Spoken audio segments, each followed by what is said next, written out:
ஆண்டுதோறும் ஏப்ரல் 28ஆம் தேதி உலக தொழிலாளர்கள் நினைவு தினமாக அனுசரிக்கப்படுகிறது.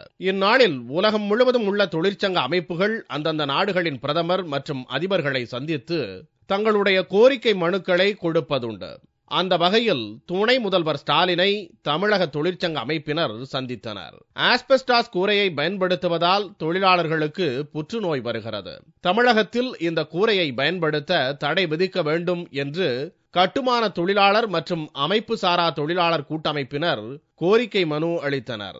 இன்றைக்கு நாங்கள் வைத்திருக்கிற கோரிக்கை என்பது ஆஸ்பெஸ்டாஸ் பயன்படுத்துவதால் தொழிலாளர்களுக்கு கேன்சர் வருகிறது என்று உலக நாடுகள் கண்டறிந்து 50 நாடுகளில் ஆஸ்பெஸ்டாஸ் பயன்படுத்துவதை தடை விதித்திருக்கிறது.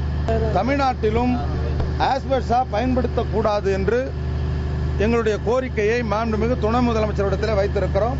ஆஸ்பெஸ்டாஸ் பயன்படுத்தக்கூடிய இடங்களிலெல்லாம் ஒரு சர்வே செய்து அது எப்படி தொழிலாளர்களை பாதிக்குது, கேன்சர் வியாதி எப்படி வருகிறது என்பது குறித்தும் ஆய்வு செய்ய வேண்டும் என்று மாண்புமிகு துணை முதலமைச்சரை கேட்டிருக்கிறோம். தமிழகத்தில் 21 லட்சம் கான்கிரீட் வீடுகளை கட்டும் திட்டம் நிறைவேற்றப்பட்டால் தொழிலாளர்களையும் அந்த கூரையின் கீழ் வசிப்பவர்களையும் புற்றுநோயிலிருந்து காப்பாற்றலாம் என்று இவ்வமைப்பினர் தெரிவித்தனர்.